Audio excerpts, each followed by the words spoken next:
last name and give me your title. Walter Kroskey, Kroskey, Associate Justice of the California Court of Appeal. All right, and Justice Curry, if you'll do the same for me, please. Daniel Curry, Curry, Associate Justice, retired of the California Court of Appeal. All right, Justice Kroskey, we are ready to go anytime. Ready? Mm-hmm. Okay. As part of the centennial of the California Courts of Appeal, the Appellate Court Legacy Project is creating an oral history of the court and its justices. It is my pleasure today to be talking with retired Justice Daniel Curry of the Court of Appeal, 2nd Appellate District. Former colleague is now retired. My name is Walter Kroskey, and I am currently an Associate Justice of that court. Dan, looking at your biographical material, it says you were born in Phoenix, Arizona, about 70 years ago. That's true. Yeah. And did you grow up there? I did until I was 12. What was it like growing up in Arizona in that time? Hot. The Phoenix was about 60,000 in population. The town I lived in, Tempe, was about 2,500 in population, and it had the second campus of the college system of Arizona, and they had about 2,500 undergraduates. That's all changed. The undergraduate population now at Arizona State University, Tempe, is somewhat over 70,000. It's the largest undergraduate population in the country. My father had something to do with changing its name from Tempe Normal School to Arizona State Teachers College. He was very proud of that. What do you remember about growing up there in those 12 years before you left? Well, it was a very rural environment. I went through Catholic schools, but after the 3rd grade, they opened a mission school in Tempe, and my parents decided to put me in there. And so I went as the only Anglo in that school for the first 3 years, and then several other kids moved in my 8th grade year. And so it was a very Hispanic influenced area. And I think as a result, I learned how to live as a minority and how to appreciate the concerns of minority citizens because I saw it firsthand. I know I've known you for several years, and you've told me stories about some of your relatives and old-time law enforcement people in Arizona. Can you tell us a little bit about that? Well, it's amazing that we selected this time to do this because I just returned from a family reunion in North New Brunswick, Canada, where I met 76 of my cousins that I'd never met before. The 2 that put it on I had just met last February. It was a delightful event.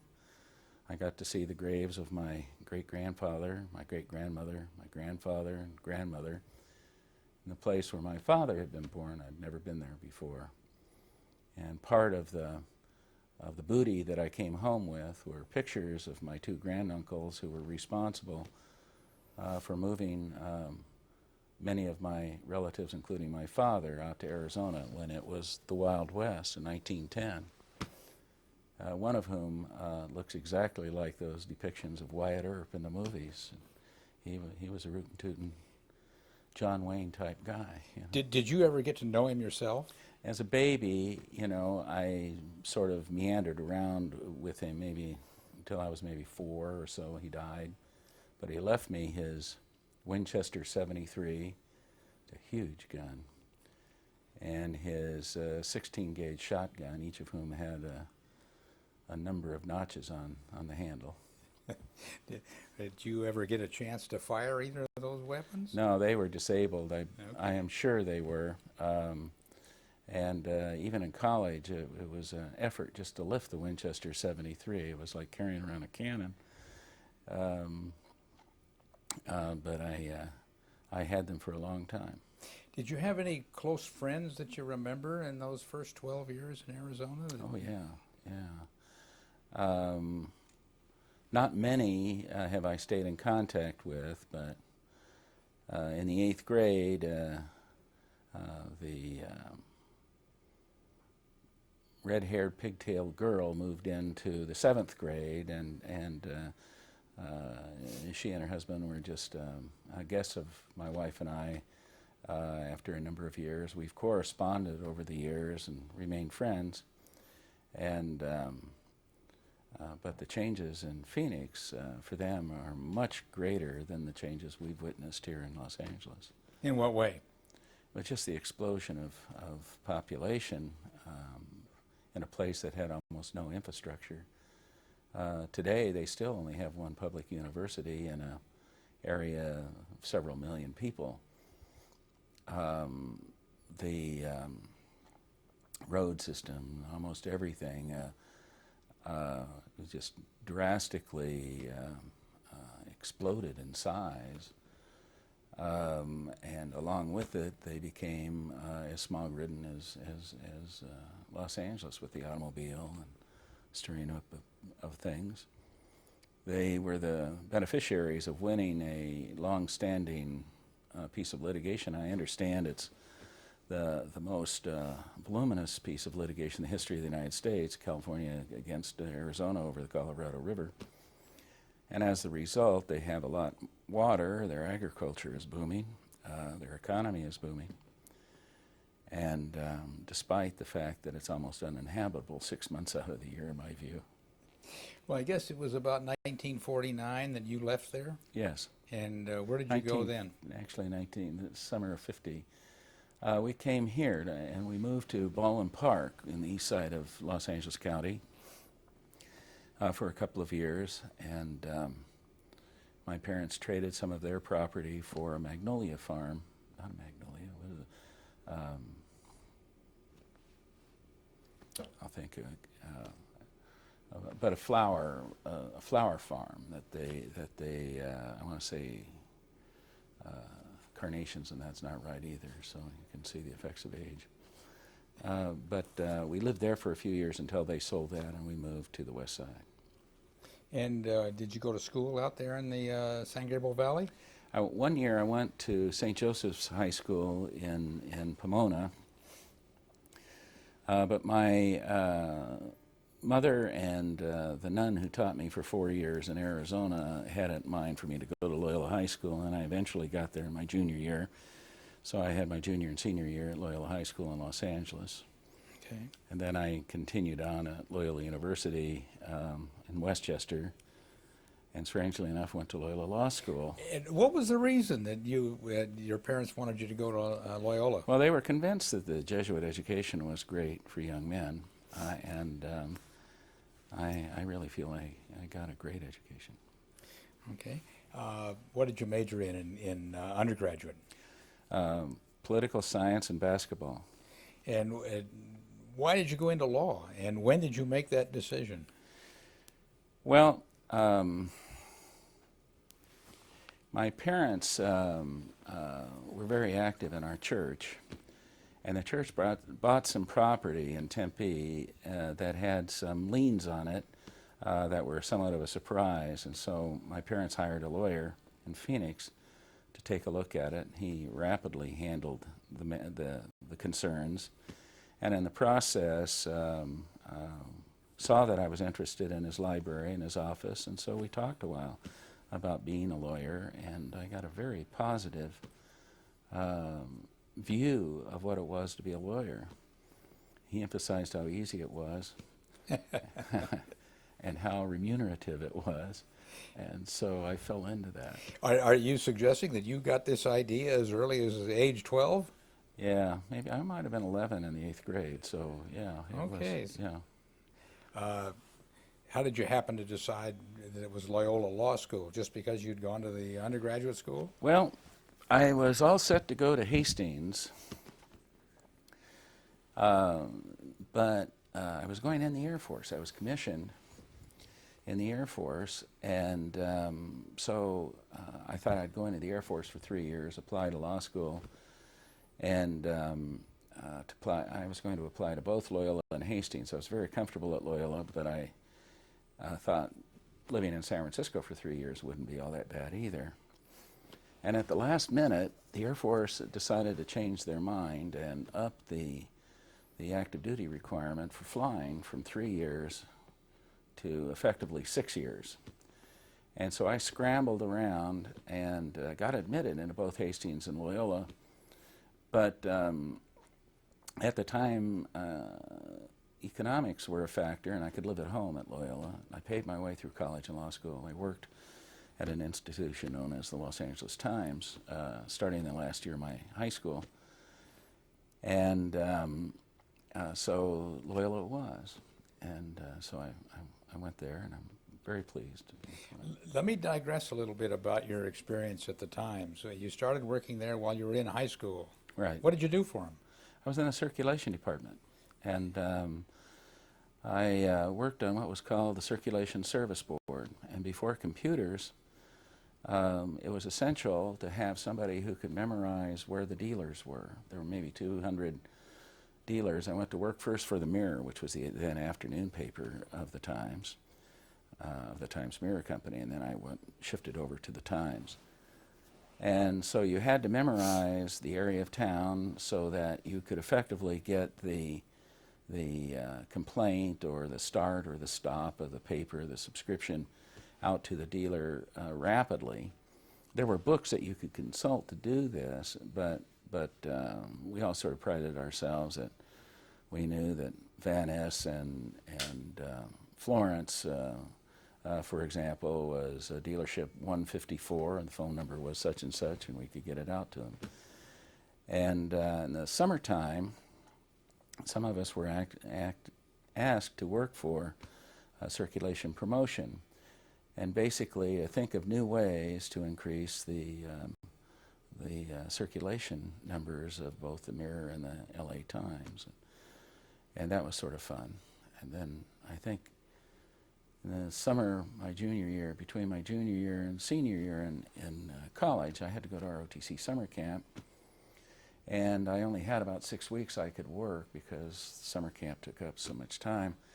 And Otis Chandler asked me to work for him for those 6 weeks, and I got to know him. And Who was he at that time? Well, he was the heir apparent to everything of the Chandler family, and a neat man.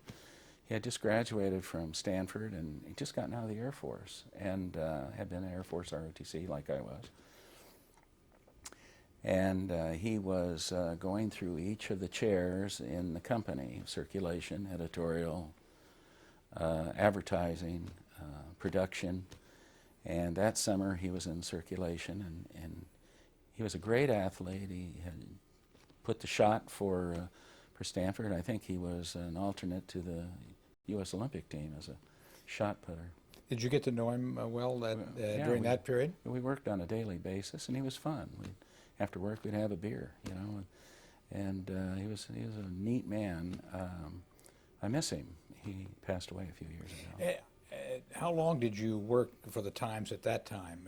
Did you when you went to college? I mean, did you quit working or did you continue? No, I worked part-time through college. It really started to pay well, and I probably worked 20 or 30 hours a week, and through college and law school. And I worked right up until the moment I went into the Air Force in February. I graduated from law school in June, and those days you took the bar in August. You didn't get the results until Christmas time. We were sworn in January. I went in the Air Force. Now, what year was that? I graduated from law school in 1960. Did you take the bar before you went into the Air Force? Yes, and was sworn in. If I didn't pass the bar, I didn't have enough money to take it again. I was going to go to flying school. If I passed the bar, I was already admitted into JAG. My grades were good enough, and so that happened, and I went into Air Force JAG in February of 1968. And how long were you in the Air Force? 3 years. And tell us a little bit about that experience. What you remember about it, the fun part, the important part? There was whatever. a lot of fun because I was assigned to a fighter bomber unit, and fighter pilots are a whole lot more fun than bomber pilots. Why is that? Well, they're just wild and crazy guys, and they, like salesmen, have a real need for lawyers. They could get themselves into trouble that no one else could imagine. And so I was available to go down, get him out of jail or whatever. Now, I know you spent time doing things with the Air Force other than that. Well, one of the other assignments that I got was very interesting. Was there was a reinforced squadron of Luftwaffe being trained on our base in Arizona, back to Arizona.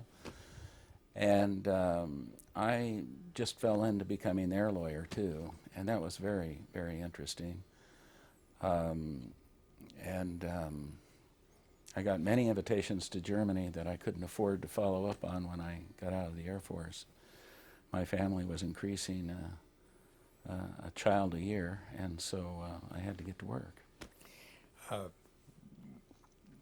What happened? I know I've known you for a long time, and from time to time you tell us stories about what happened when the October missile crisis took place in 1962. I arrived at work just fat, dumb, and happy, and there was a Twix, a military telegram, in my boss's hand, and he said, I want you to read this.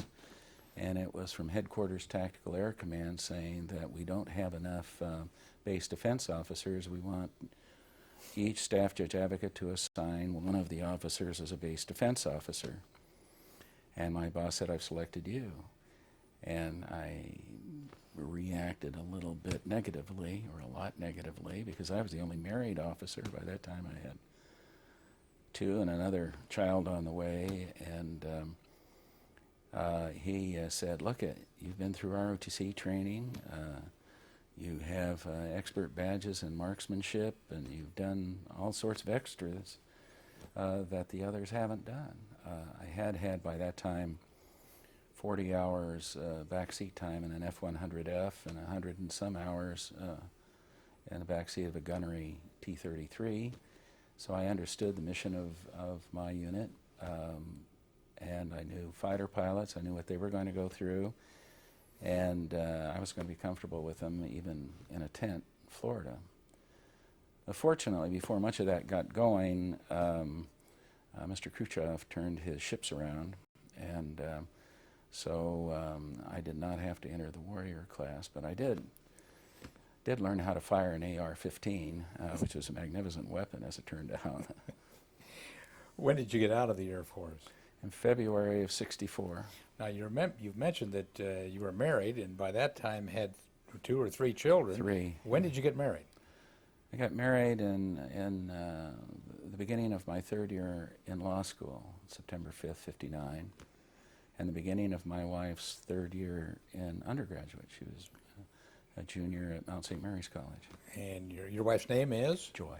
Joy. And you now have how many children? We have 6, and effectively 13 grandchildren. We had 10, and then we acquired 3 by marriage just a few years ago.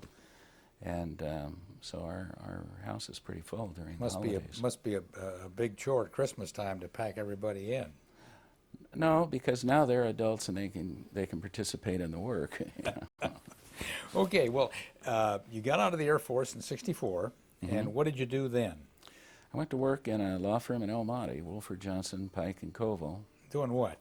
I was hired as a commercial litigator, but their practice, although they represented many of the local businesses, including the dairies that were just in the process of relocating out to Chino or further east because of the progress of the San Bernardino Freeway, it was a family practice. There was a lot of plaintiff's work. There was a lot of a divorce or family issue type of cases, and including personal bankruptcies.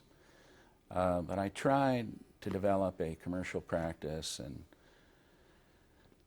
I could see it was going to be more difficult and longer range than I expected, and I did not literally have the stomach for domestic relations law.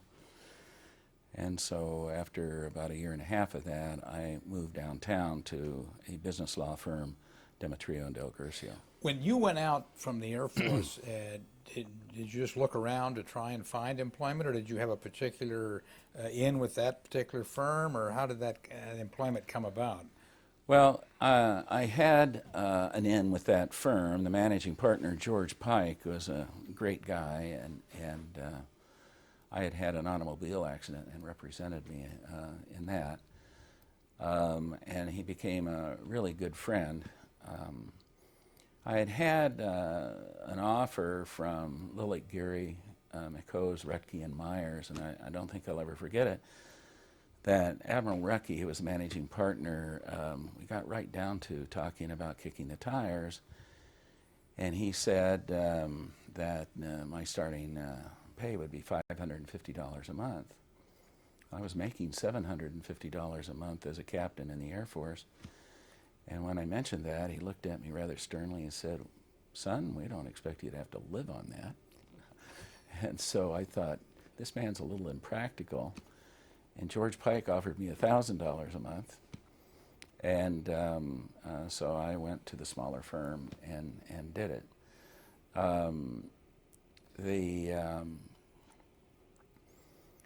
He and I remained friends throughout the rest of his life. And one of my really favorite memories of my swearing in party that the LA Times threw for me is a picture of George hugging me when I got enrobed, and he died shortly after that. After you, I guess it would be in the latter part of '65, then you went and transferred to another firm? Yeah, to Demetrio and Del Guercio. And where were they located? They were located in the Mobile Oil Building on 6th and Flower.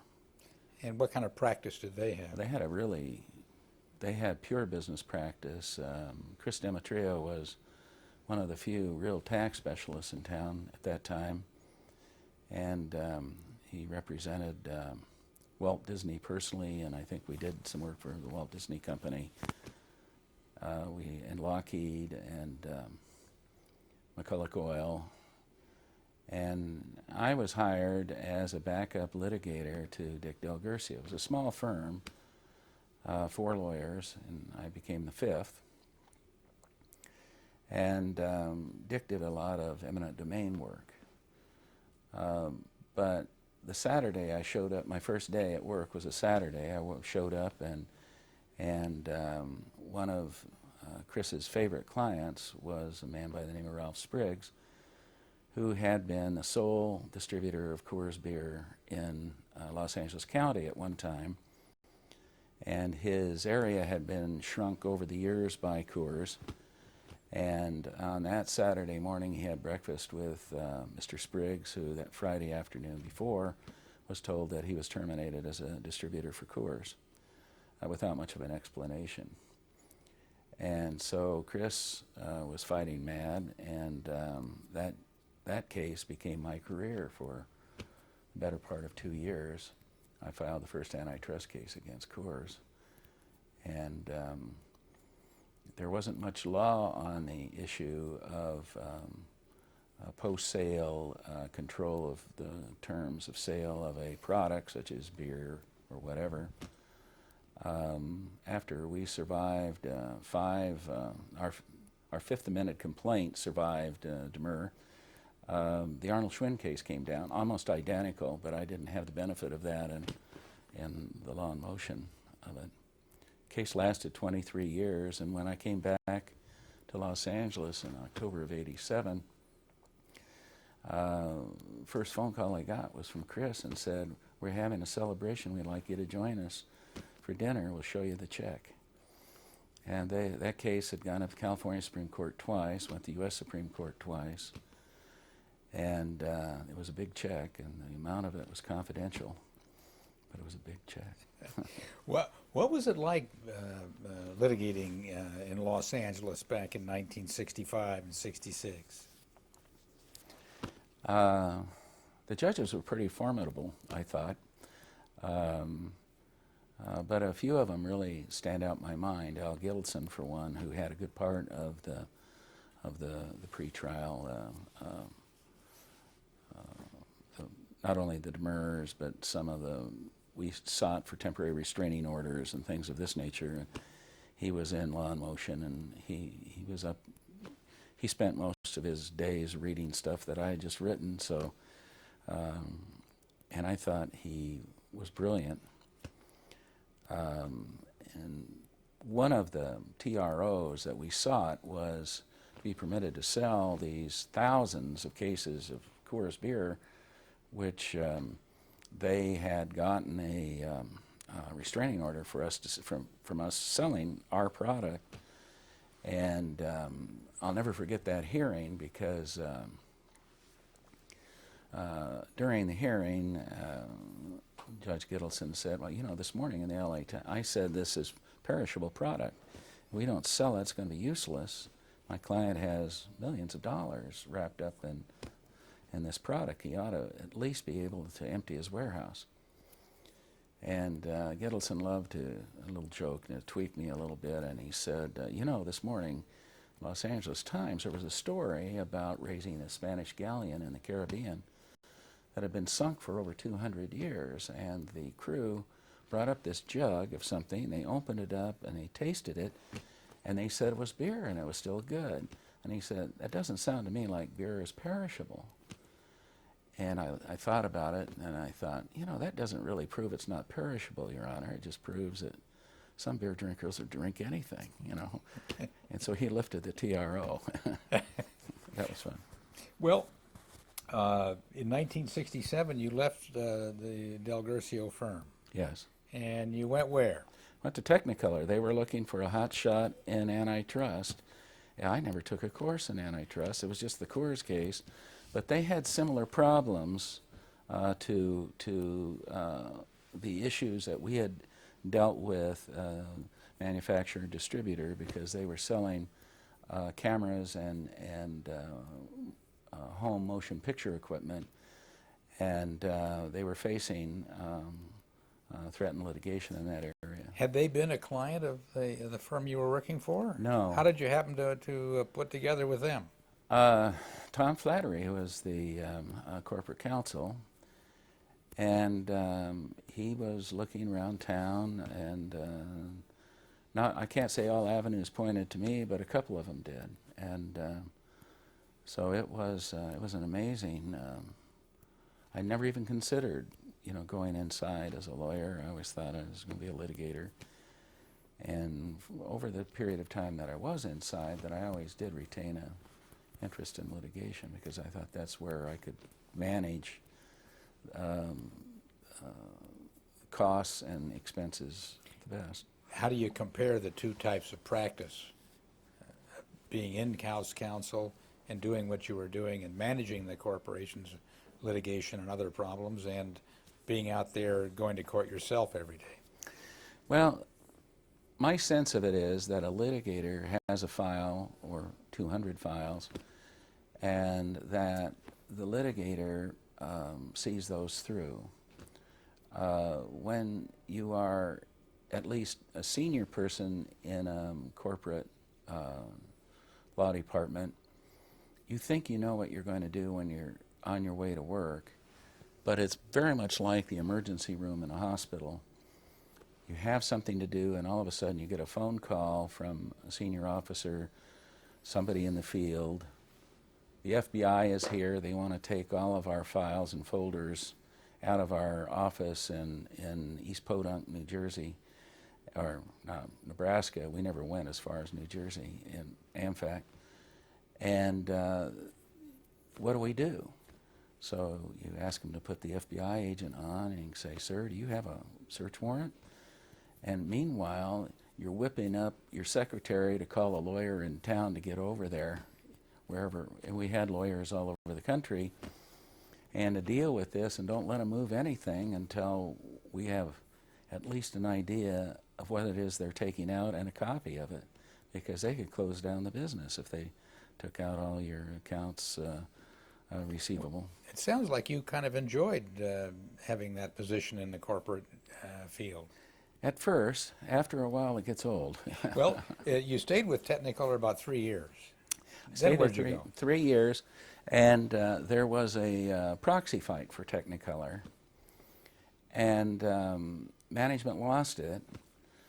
And so I started putting out the feelers for to go somewhere else. As it turned out, the new owners wanted me to stay on, but there was just too much blood on the walls. I just, I couldn't step over the body of,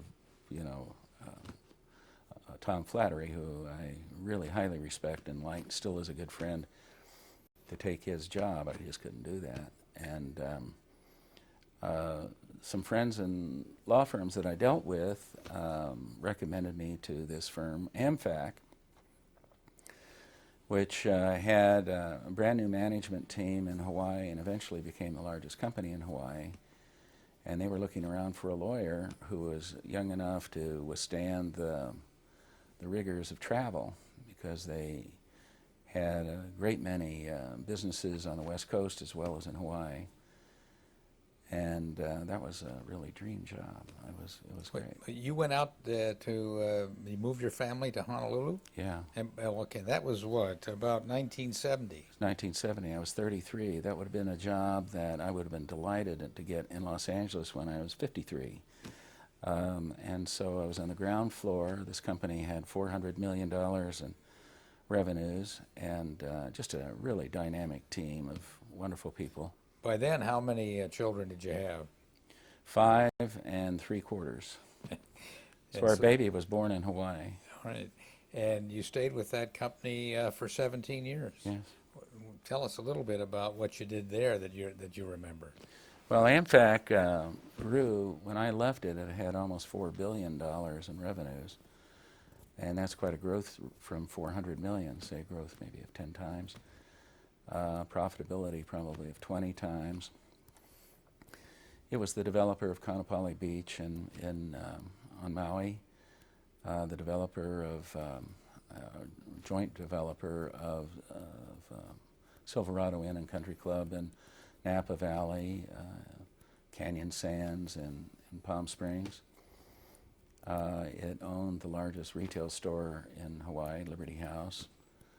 It was massively involved in distribution, and that's where I had the fit, because I had already been doing some acquisitions when I was at Technicolor.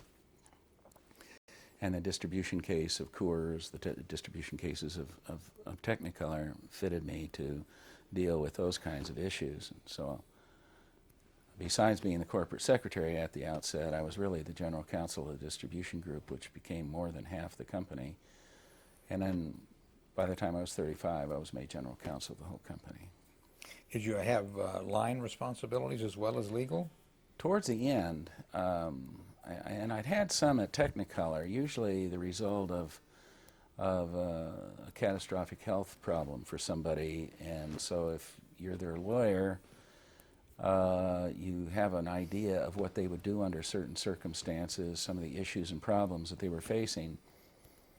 And I had taken over 3 divisions at Technicolor when the Executive Vice President of Operations had a heart attack until he returned to work. And I enjoyed that. And towards the end at Technicolor, I took over mainland real estate operations. They were trying to wind those down. Most of their problems were legal anyway. And they had properties in Arizona. They had the San Bruno Mountain project that they had started out as a joint venture with McKesson, Foremost McKesson, right outside the San Francisco airport. And we were trying to get out of that. We did, and some other things. But mainly I was a lawyer. And because we had such a lot of desirable land, and we're a little cash poor, we were always a takeover target. So I dealt in attempting to make a hostile takeover difficult for somebody. And in that regard, along with my friend Mario Roberti, who you've met, and others in Hawaii, we redrafted those statutes in Hawaii. And that was a lot of fun to do. And you probably had the influence to get some of those things passed. Well, it was funny because the state bar had been trying to get some of these reforms.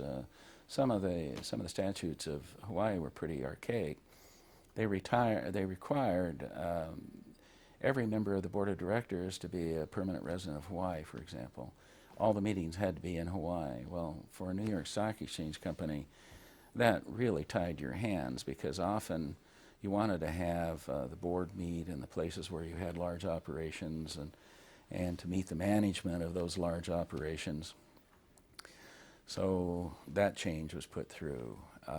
And others, telephone meetings were permitted.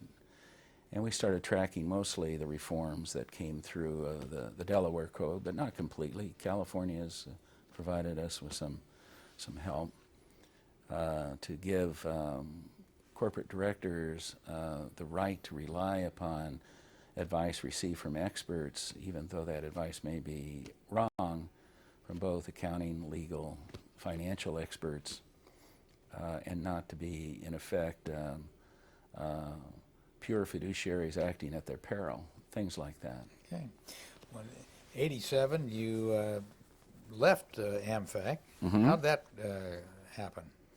Well, I have to choose my words carefully because they're being recorded, but I didn't care much for the replacement of a man that I'd followed for 17 years. I didn't have much respect for him, and I felt that he should pick his own lawyer.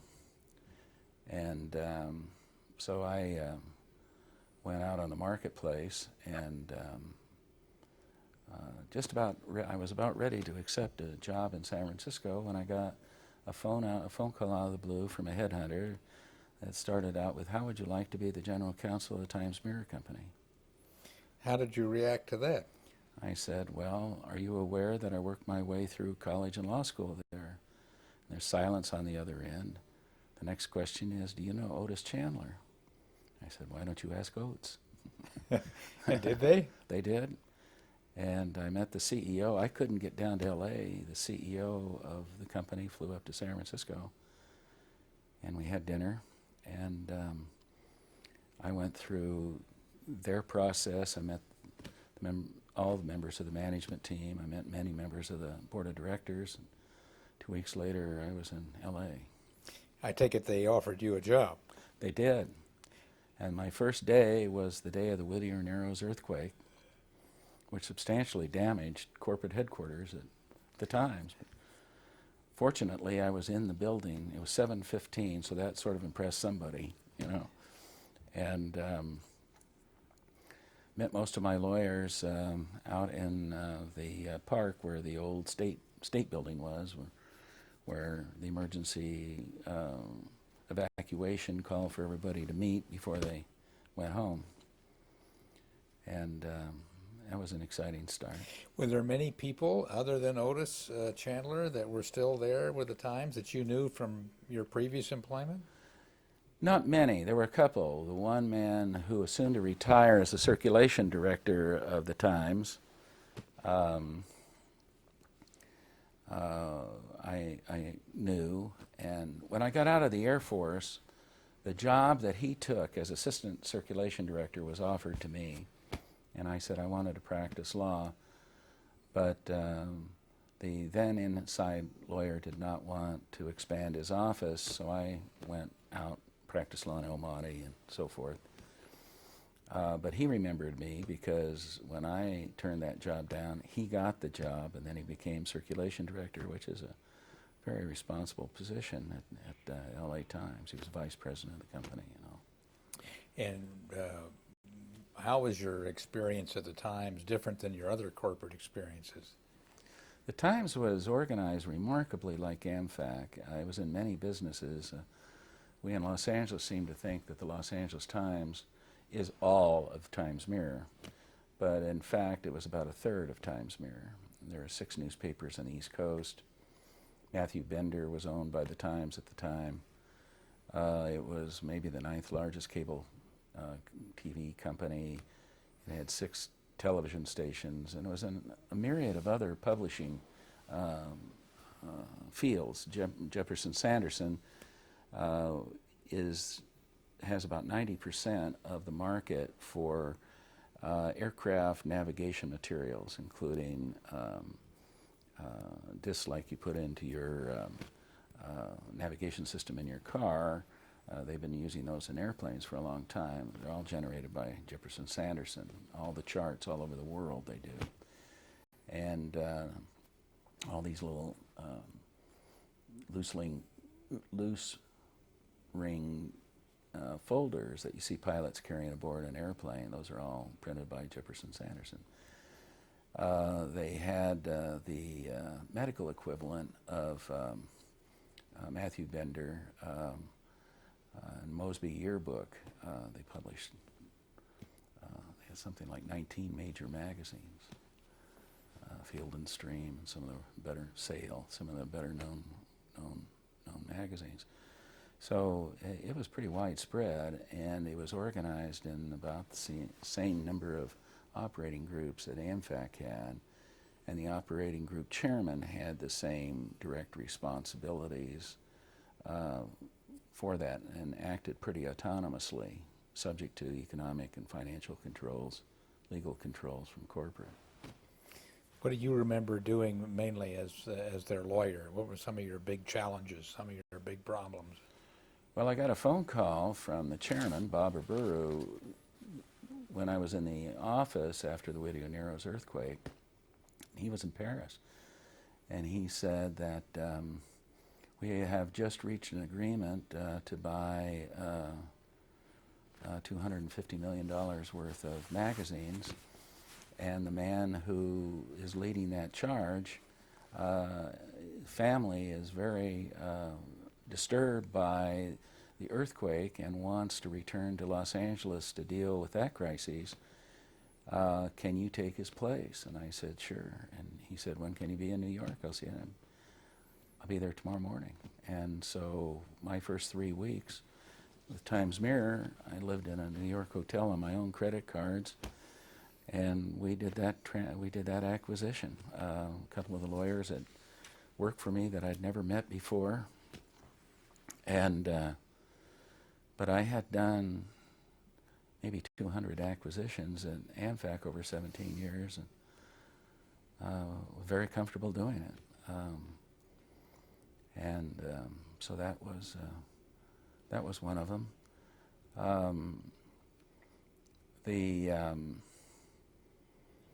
When the chairman of Times Mirror started making plans to retire, I had gone through that at Amfac and pretty much had concluded that the new CEO should be able to pick his own lawyer.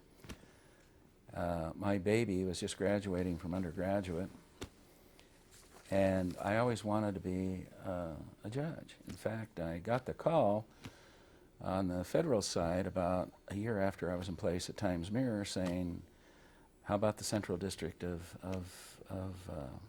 California? And I said, I have a commitment here. I mean, I can't leave them after just a year. And so the same people that were in Pete Wilson's camp at the time kept my name, I guess, in their book. And so all of the stars started to line up in a row. David was graduating from college. Bob was going to retire.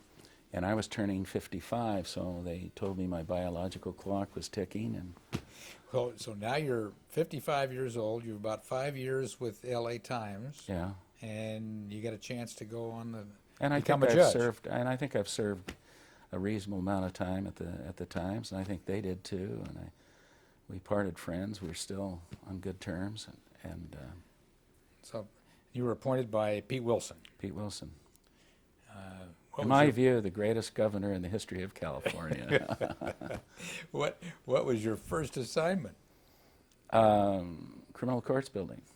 All right. What did you do there, and how long did you stay? I was a trial judge, a direct calendar judge, and in one of the biographical sketches that I was provided to prepare for this, it said I was there 6 months. My memory is I was there 9, and I walked in there, and Lance Ito and Jim Baskew and Fred Lauer said, what do you know about criminal law? And I said, well, in the Air Force, I tried 300 contested criminal and quasi-criminal cases, most of them would be classifiable as felonies. I don't know the penal code, but I know the concepts. And so Fred Lauer put together a really, along with others, Basque, Jackie Connors, put together a 3-day training session. I was paired with others, including Mike Tynan. If I had a question, I could go, they'd come off the bench, ask him the question. And it was the most collegial experience that I'd had since I left the Air Force. What was your impression of trying criminal cases as the judge and as an experience? And what was new about it? What was different than you might have expected? Well, it's been 30 years, but I was used to, when we tried a case, that an airman who was accused of a crime, you know, several of his friends would be in the audience. There would be several of the victims' supporters would be in the audience. And the first time that I tried a murder case, to have no one there was a strange sensation. You know, just the prosecutor, his witnesses or her witnesses, and the defense and the jury. But there was nobody sitting out there who cared about either the victim or the defendant. That was strange. But I did try 5 first-degree murder trials in that period of time. I can still remember walking into Lance Ito's chambers. He was the assistant supervising judge of criminal. And this thing popped up on my calendar, and I said, "Do you think I'm ready for it?" And Lance said, "How many assault cases have you tried?" And I said, "No, you know, I probably had tried 15 or 20 by that time." And he said, "It's just an assault case with one fewer witness." And it just hit me, why not? But he said, "Don't do anything in chambers, do everything on the record." And that was it. So we went through it, tried it, and it worked. How long did you stay in the criminal courts building? I think 9 months. And they needed a place to put Paul Gutman, who had been appointed about that time. And they were in short supply of corporate lawyers or civil lawyers. They asked me to go to CCW, which is out in Lafayette Park, and to try long cause matters. But I think by that time, Bob Milano was PJ, and so he started sending me some business cases where the trial court thought that it would bog them down in FastTrack. And so I had, I think, mostly commercial business litigation and cases that were bouncing on the 5-year mark that were in districts where there was no FastTrack yet. So that was, I was there about 6 months. And were those mainly jury trials or bench trials? Yeah, all jury trial. I had a few bench trials in criminal courts building. My first trial was a business case. It was these two characters were selling Blue Sky securities. They went through old people's homes and just wiped them, each of these people out, $300,000-400,000 of their life savings, selling worthless stock. And it was a retrial. It had been a hung jury. And so we tried it, and it didn't take very long because, as you know, it's a vicarious liability crime. If you start selling stock that's worthless, what you intended isn't really terribly relevant. If you know it's worthless, that's all it takes. You know. Well, now you spent about 6 to 9 months, 9 months in criminal, and about another 6 months or so out in at CCW. And then How did you compare the two? Which was more interesting for you to try? Oh, criminal was, CCW was really quiet. If a case was sent to you, often a 5-year case, had not seen a settlement judge. And if you settled that case, they couldn't send you another one that day, and so you were left cooling your heels. So I asked Judge Milano if I could stack some cases, because about every third case that I saw wasn't ready for trial. Every third case was ripe for settlement, and the third case was ready for trial. So that you settle one, sent one out to put together trial briefs, their motions in limine, and then you tried the third case. And that speeded it up a little bit, but it's still just deadly quiet. You could fire a cannon off in those hallways and not hit anything. So then I went into FastTrack in January of '94, and then there was action. And was that down in what is now the Moss Courthouse? Yes. Yeah, And how long did you stay there? I was there 4 years. How did you like that? It was pretty good. That's where you had your own calendar. I had my own calendar. I remember I inherited 1,100 cases in the inventory, and when I went to Santa Monica to law in motion, I think I had it down to about very low 300s, high 200s. All right. How long were you there at the Moss Courthouse before you went to Santa Monica? 4 years. And how did you get it down? Those cases down so quick, so far? You turned every status conference into a settlement conference that you could. And then if you got particularly too caught up in it, then you trade a case with your buddy court. Send that case to the buddy court for trial. But many of these cases were being over-litigated. Some of these cases were not worth what it was obviously costing them to bring numerous motions, demurs, and this sort of thing. And so it was a real lesson in human nature and dealing with human nature. You went to Santa Monica, and what was your assignment there? Law in motion, civil law in motion. And why did you go out there? Is it something you desired to do? Is it closer to your home, or were you just tired of driving down to Los Angeles? A lot of that. I thought it was going to be an easier commute. I had been out for the Court of Appeal for a couple of years, and I thought very little chance of that. And I thought Santa Monica would be a nice break from FastTrack because FastTrack was pretty intense in those days, and I guess it is, yeah.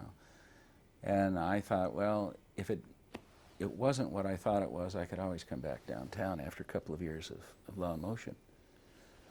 And I was there just a year, and Stan Weisberg filled another vacancy in the practice in Santa Monica. Was the new civil judge took over law in motion.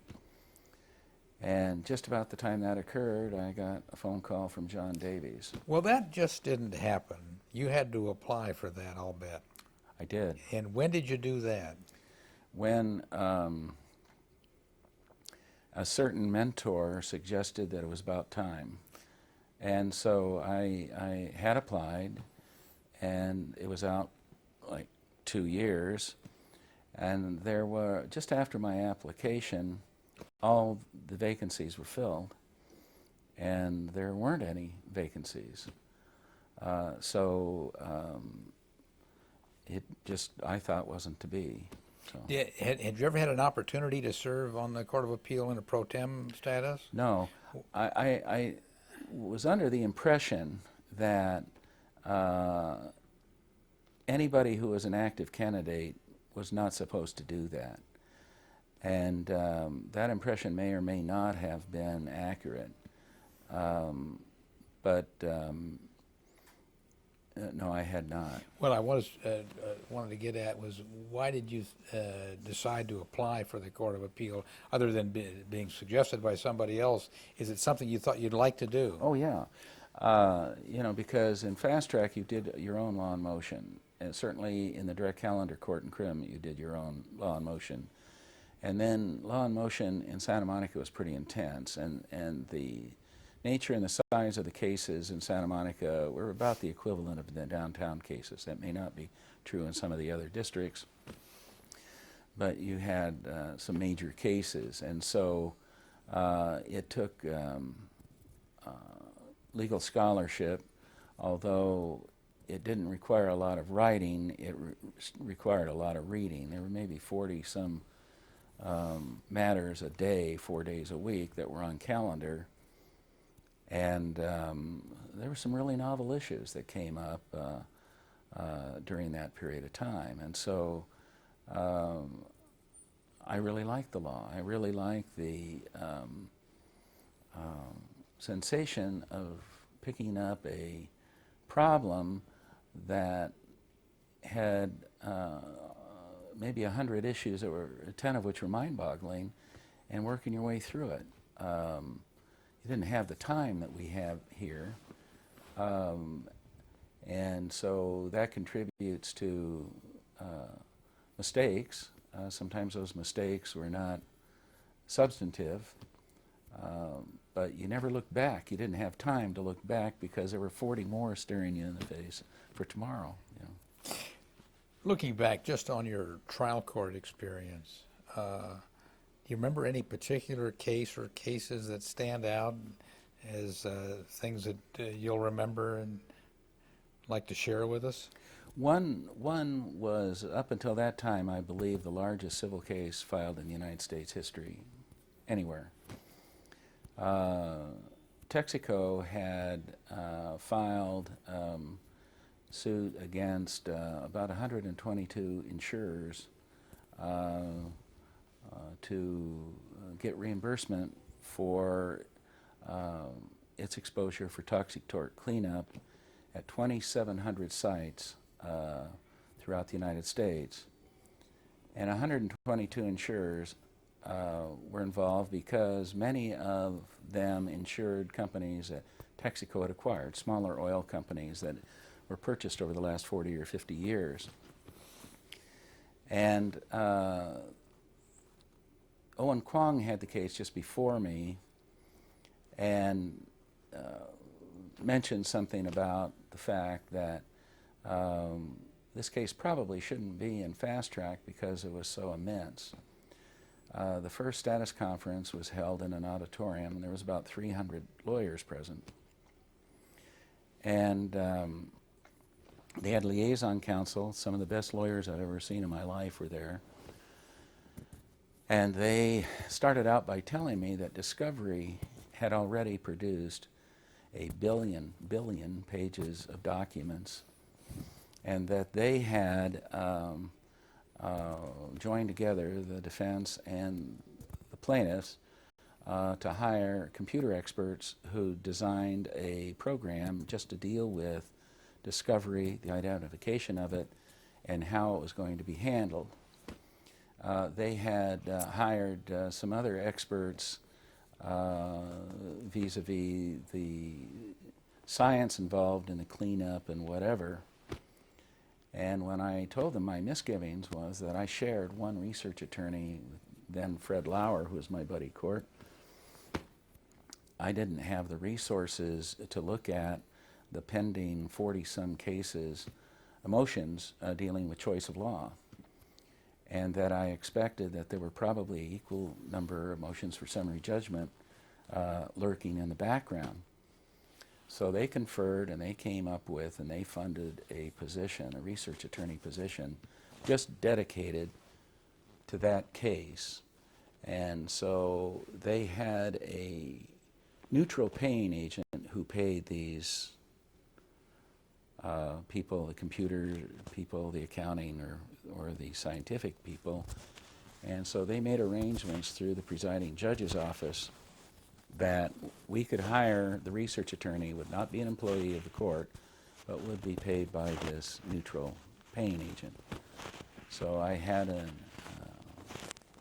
intern or extern, unpaid extern, that very bright woman who was going to Southwestern, and she was interested in the job, and we just put in filing cabinets in my chambers, and that was her domain, and she kept things straight, and we did eventually go through 40-some motions for summary judgment, 40-some choices of law, and whatever else. Was this something that you handled when you were at CCW or No. out at Santa Monica? Interrupt you, Justice, and ask that question Sure. again anytime. Was this something that occurred when you were at CCW, or was it after you were out at Santa Monica? I was at the mosque. This was when I was in FastTrack. And so I held on to the case in FastTrack, and it was this case that demonstrated to me the resources that are available to the Los Angeles Superior Court. Owen Kwong had some familiarity with the case and volunteered to do settlement conferences. He was in Compton at the time, and Enrique Romero volunteered, and just about that time, Fred Lauer was going to go out to CCW, maybe 6 months hence. There were initially 16 models of cases. For example, the refinery cases would be one, the storage cases, the leaking tank cases, the sump cases, and those were narrowed down to 9 models, each of which the estimate was would take 18 months to 2 years to try. And as we worked our way through these motions, it became clear that one of the models was starting to appear ready for trial. And Fred, who had taught a lot of insurance law at Loyola Law School, was somebody that I thought was a natural to take on the first trial of the cases, and we estimated 2 years would probably be too short because of the number of witnesses, the documents, and that sort of thing. And if anybody was up to the task, it was Fred. So we had this 3-ring circus starting to fold: the settlement conferences, the pretrial motions, and how the decisions were affecting that, and we had an open court. The biggest part of the puzzle was Lloyd's. I mean, they had a big percentage of exposure on several different levels, and they wanted to propose to take the judges to London. It would be cheaper than to bring 80 of their numbers to Los Angeles to participate in the settlement conferences. So with the blessing of the presiding judge, Enrique and Owen went to London for a few weeks, and by God, they settled. Not at all, but they settled a huge number of those cases. And that's what I mean about the resources of the LA Superior Court. Here you have this man, second only to the interrogator here today in insurance law knowledge, ready to try the first case, and I felt like I was a member of a team all over again, you know. And so eventually all of these cases got settled. Not one of them, they did tee it up for trial, but the last domino fell over at CCW in Fred Lauer's court. But, You spent about 6 years then on the trial court. yeah. And did you, looking back on that now, draw, or can you draw any conclusions about what that court does well, what you think they can do to improve the administration of cases there? Your experience as a trial judge, what would you change? Well, under certain of the presiding judges, there was something sort of loosely referred to as a meritocracy. That somebody who's really willing to work, that person could be put, and was qualified, could be put into a demanding slot. following consolidation of the municipal court and the superior court, my impression is that seniority has reigned, and that it's discouraging to people who really wanted to be superior court judges to think that they're going to be doing effectively municipal court work for a number of years before they get their chance at the big time. And I don't know what they can do. I felt consolidation was not as good an idea as the idea of incenting people in the municipal court by taking advantage of a statute that had been in place that basically allowed the Board of Supervisors of any county, when there was a vacancy in the municipal court, to make that vacancy a superior court slot, and then have some sort of way that you filled those slots only with qualified municipal court judges, so that you had a method of incenting those judges on the municipal court who really wanted to work full-time and to take on more and more responsibility, to give them hope that they could move ahead.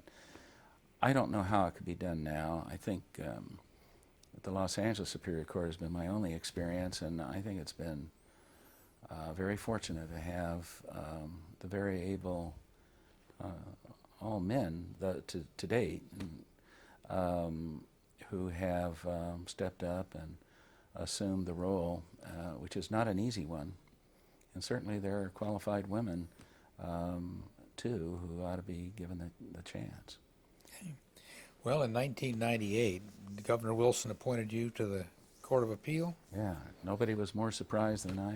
Did that just come out of the blue? It did, actually. Who called you? John Davies. I had That was the appointment secretary? Yeah, I had interviewed him 2 years before, and met the governor. I was not on direct terms with the governor, but from time to time, Mr. Davies would call me about my thoughts about people for slots in the Superior Court or slots in the Court of Appeal elsewhere, and I think that we understood each other, and we had a good rapport. But I had just read about Liz Barron's expected retirement, sort of surprised by it, and talked to certain people I thought were in the know, and each of them felt that Division 4 probably could not replace a woman with a man, and that it would probably be somebody younger than I, and hoped that, I understood. After the second of those phone calls, I had just gotten home, went into the kitchen, phone rang, and it was John Davies saying, well, how would you like to go in the Court of Appeal? What did you tell him? I said, can I call you back, because I have a lot of friends who could be really seriously teasing me right now. And he said, oh, Dan, you always told me that I looked like Willie Nelson. And I said, okay, I believe you. Because he does look like Willie Nelson with it. Yeah. And you thought that somebody was putting you on? Well, I thought it was a possibility, because I hadn't had any glimmer of anything. I take it then you were enthused about that opportunity. Oh, yeah. Especially Division 4, slight intended to Division 3, which I think is great also. But Well, tell me about who were the justices on the court when you joined it in '98. Well, Chuck Vogel was the PJ, and I had met Chuck when I was out in El Monte, and we were in the Pomona Valley Bar together. And believe it or not, we were both in a sort of an unofficial young lawyers group that met on Wednesdays for lunch, and there were maybe 20 of us. So I had known him for a while. We weren't social friends, but I had known him, was familiar with his work. And then Norm Epstein, who I had met on many occasions, and Gary Hastings, who I did not know, but I think they are all giants, and it was just a pleasure and a privilege to be with them. Well, tell us a little bit about your experience on the Court of Appeal, what you enjoyed, what you didn't enjoy, how you went about the decision-making process. There wasn't much not to enjoy, except when they fiddled with the air conditioning system for political reasons in our chambers and on the bench. I don't mind it too cold, it's just when it's too hot. But otherwise, it was different, and I hadn't focused on how different the dynamic is when you have to convince at least one other person to follow you through sometimes a torturous path of reasoning in order to get to what you think is the right application of the law. The three people that I worked with, above all else, were outstanding lawyers, and they knew what the law was, and none of us was dedicated to make any social statement. I think we wanted not to try to make new American law unless there was no law there, and on one or two occasions we found that to be the case. One case involved, it was I believe Chuck Vogel was the lead on it, but we all prepared cases as if they were our own. And many times somebody will cite a case and I'll say, that's my case. Well, you better tell Norm Epstein that because he was the author. But we all made suggestions. We were all very much involved in the brief, and maybe not as much in the record as the draftsman would be, but certainly in the case of a summary judgment, you would go in to see the declarations that were filed, sometimes moving papers and the opposition, that sort of thing.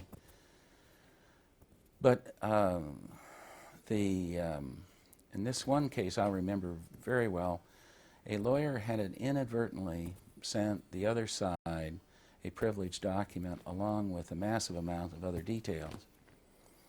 The other side did not tell him that they had received it and participated in using it and preparing a witness, and it became evident to the first side that somehow had occurred, and when they found it out, brought a motion for sanctions.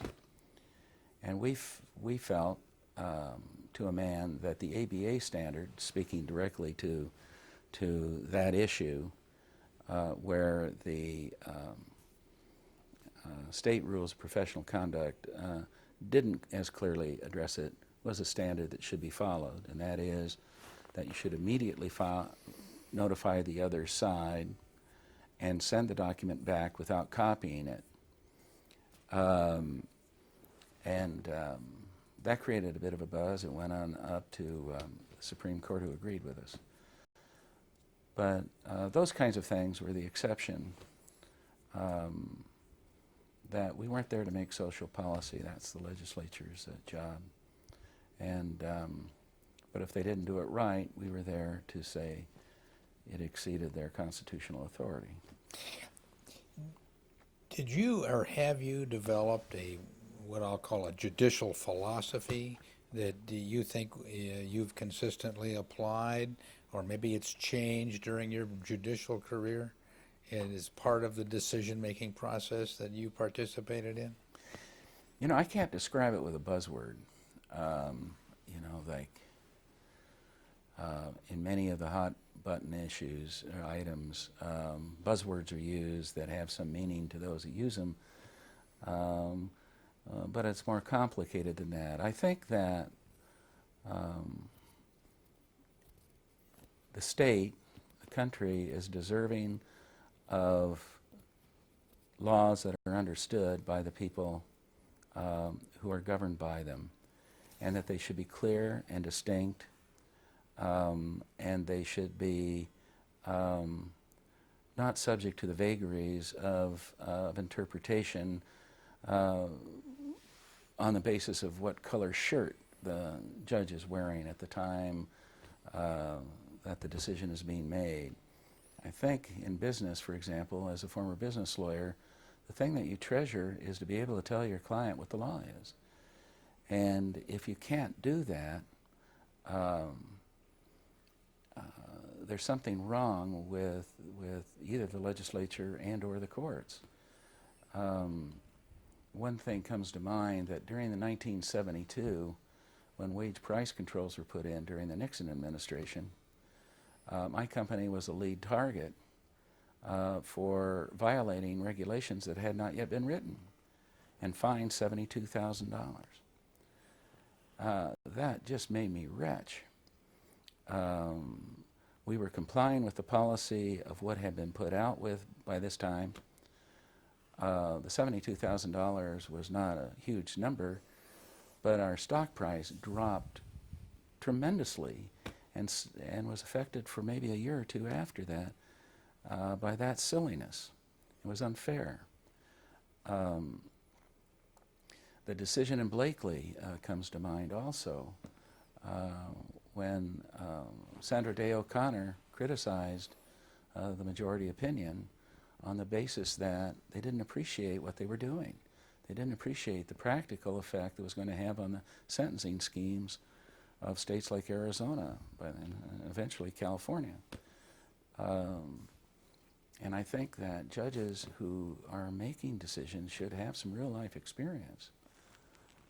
The author of that Blakely opinion was a law professor. And it has had widespread, as you know, Apprendi, Blakely all had widespread effect on the law, maybe unintended. Certainty, then, is certainly an important thing for the law to provide. What happens when that may, in a particular case, conflict with what appears to be the just result? What is a judge to do?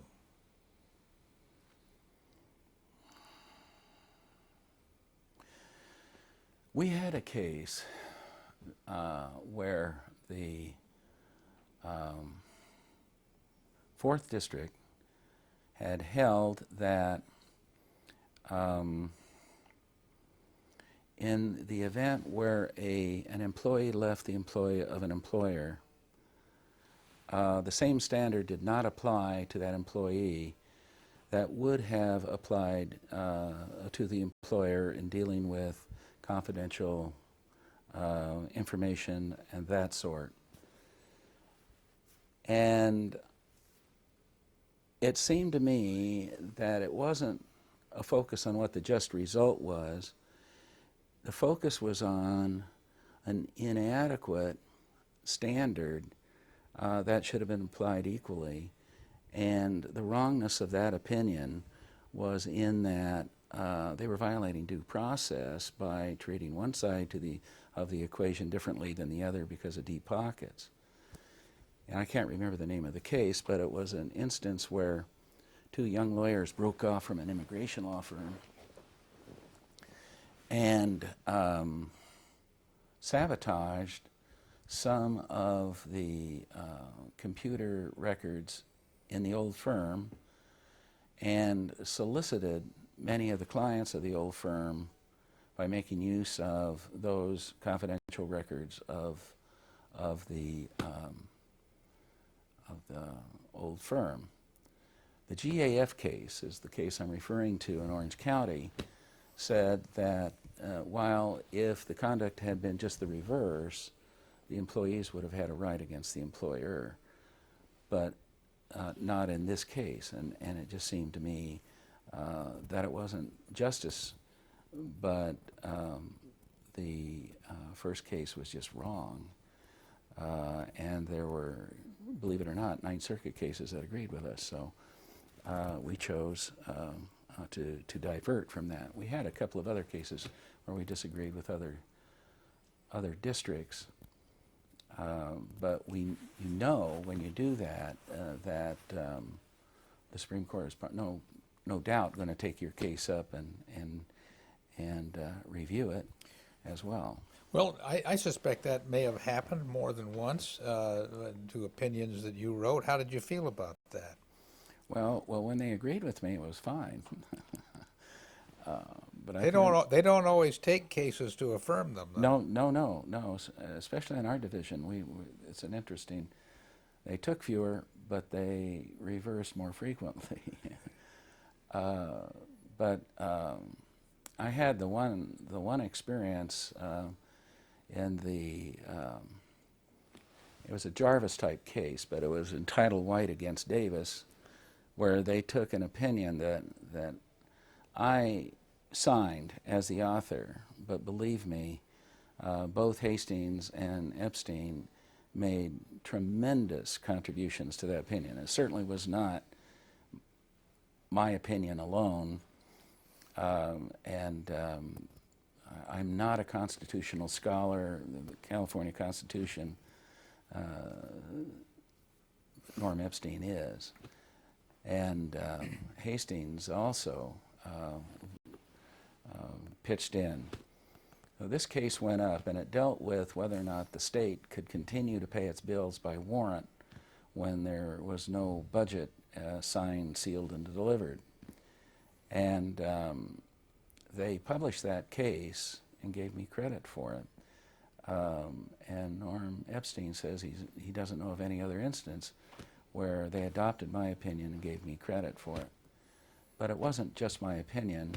And if there was ever a case that should have been a per curiam opinion, that was it. But my colleagues declined to do it that way. But I think that some of the other aspects of per curiam should be looked at, because there was more than one case where each of us made a substantial contribution, and only one person signed that opinion. Well, we signed it, but it wasn't as if we were the author. Now, how long were you on the Court of Appeal? Just a few months short of 8 years. So you're on the Court of Appeal even longer than you were a trial judge. Yes. How do you compare the two? It's like apples and oranges, I think. Which do you like better?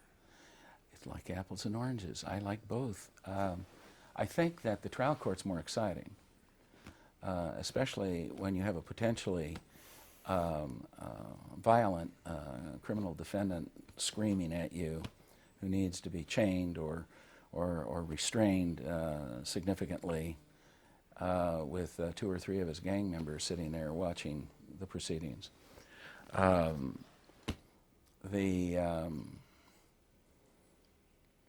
Waiting for a verdict in a very close case and having it read is, I think, very, very exciting. The intellectual stimulus here is just light years more. And there are cases when you open them up and you think, oh, what will I do with this? And some of them are very, very close issues. And you try to just close everything out of your mind. Not what your colleagues are going to do, not what the research attorney is saying. And my preference would have been to every time read the case first and then give it over to a research attorney. But sometimes the pressure of time meant that we were reading it at the same time.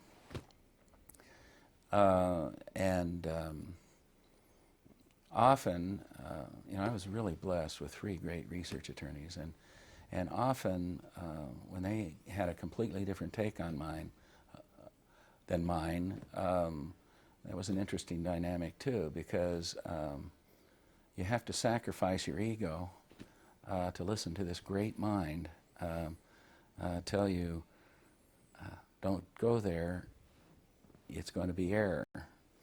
And so you have to wind your way not only through the way you want to go, but through the way he or she wants to go. And sometimes you strike a little compromise, but oftentimes they have found something that you've overlooked. And it's, I think, a real tribute to this court that we have such dedicated professionals. Did you ever think about how 50 years ago the judges who sat on this court handled their work without any research attorneys, having experienced the blessings that you and I have seen of having either 2 or 3 to help us with our work. I have, and I've been there sometimes in the trial court where you can't call your research attorney for every cute little question of law because they're stretched too thin, split between 2 very active fast-track judges. And so I cracked the books there quite a bit too. And going back to the support that you get in the Superior Court, one of my next-door neighbors was Al Buckner, who was very knowledgeable in insurance matters. And you get 2 briefs that be diametrically opposed about what this case says, and you read it,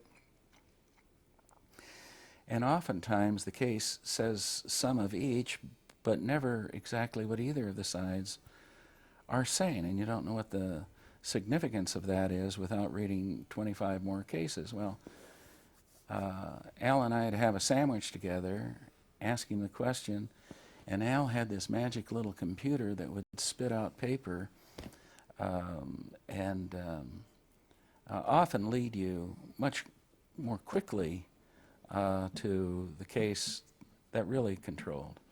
Not that he decided my case, but he gave me a site that was a lot more helpful than the cases that I got from either lawyer. That didn't always happen, but that's one of the resources that people don't give the LA Superior Court enough credit for sometimes. The numbers game is played often here and there, but without any appreciation sometimes of the fact that one jumbo case just counts as one case. And when that could be as much work as 30 cases or 20 cases, and many of the jurisdictions don't regularly get that big a case. I won't speculate on those jurisdictions, but I don't know how those judges 50 years ago could have dealt with a jumbo without somebody wading through piles and piles of paper. I remember one case, I think it was that Jarvis case, that Gary Gleb, who was the research attorney that was on that, literally his office was full of the record of that case. I mean, he could barely get to his desk and out. It was amazing. What's your overall impression of how this court in the second district is where you worked, of course, as I, how this court operates and what it could do better, or how you'd change it if you could, or do you think it's doing it just about right? That's a touchy question. Well, I don't want it to be a touchy question. I'm trying to get a feel for how your impression is we're doing, and what maybe what you'd change if you could. Well, I think one of the strengths of the 4th Division was that all 4 of us were in every day, and that somebody might have been a lark and somebody might have been an owl, but during the substance of the day, we were together, usually even at lunch, for at least 5 hours or so. Somebody might stay a little later, somebody might have gotten in a little earlier and left. But if you were struggling with something that they had written, you could walk in and say, not on the phone, not an email. I think those are devastating ways to confer, but you can go in and say, do you have a minute? I have a couple of questions on this case. And you can handle it a whole lot better than tersely worded email that might be misread somehow. Is that just another way, maybe another way of saying that collegiality is critical to the operation of the appellate court? I think so. I think we dissented as often as anybody, but there was no personal invective. I mean, it always started out with "I respectfully dissent," and I see this a different way than the majority. Not that it's inconceivable to me how somebody could be so stupid as to. Well, that's kind of a function of one of the first things you said about the Court of Appeal, with how it differed from the trial court. And when you got up here, you couldn't just make your own decision. Now you had to get at least one other person to agree with you. Yeah. And collegiality is an important part of that in your view? Yeah, you don't have to be best friends, but I think you have to be respectful of the other person. Well, after 8 years on this court and 14 as a judge, you decided to retire. Why did you do that? Well, a lot of reasons. I was 69. There's a whole lot of the world I haven't seen. We were confronting the responsibility for my wife's mother, who was starting to run out of retirement funds to support her. That added, it's not a burden, it's a privilege. But there are things to be done, things to see yet. I just had a great experience. I just came back from a family reunion, and I alluded to it before, but all my life I wondered where my dad grew up, and he talked about the hardships they endured. The winters are just brutal, northern Canada, northeastern Canada, and the Maritimes. And I knew I have a couple of hundred cousins. It's a massive family,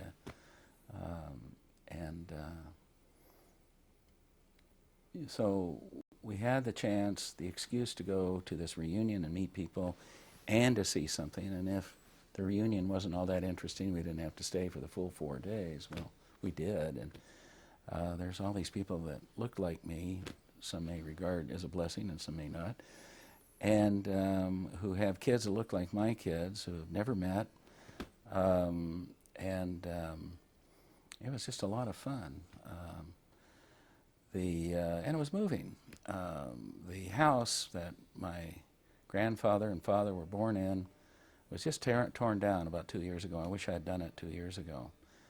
And there are other things I'd like to do before they're torn down, you know. And while I still have the ability to climb over a fence or something. Well, how are you enjoying retirement? Pretty well. I knew ahead of time that I can't play more golf than maybe twice a week, if that. I mean, I like it, but I don't want to dedicate my life to it.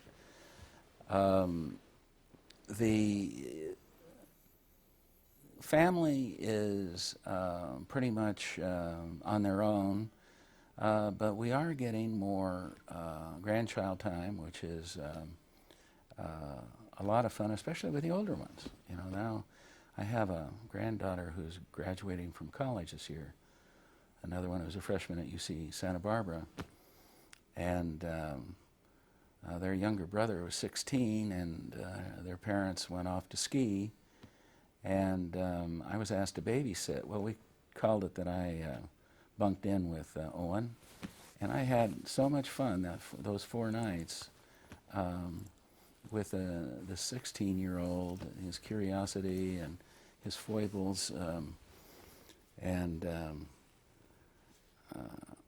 the first night he blows in from school and he says, "Well, what are we going to have for dinner tonight?" I said, "They're called reservations." "So if you get dressed, we'll go on out. Where do you want to go?" So he had a place in mind. He came down 10 seconds later, really looking like a displaced person, you know, and I said, we're going to have to spruce up a little bit for this place. And so after about 3 tries, he looked, "Okay, let's go." So, but it was fun. It was something that I never could have gotten away with if his parents were in the house. You know. I know, because I've known you so long, that one of your hobbies other than golf is railroading. Yes. Tell us a little bit about that and what you do with it. Well, I haven't done much. The first thing that happens to you, I'll be your counselor when you retire if you do. The first thing you do is there are a couple of light bulbs that are in out-of-the-way places, and so you get a ladder and you go up there and you find out it's a special light bulb, and that's why it hasn't been changed. So you spend a lot of hardware store time getting switches and light bulbs and that sort of thing.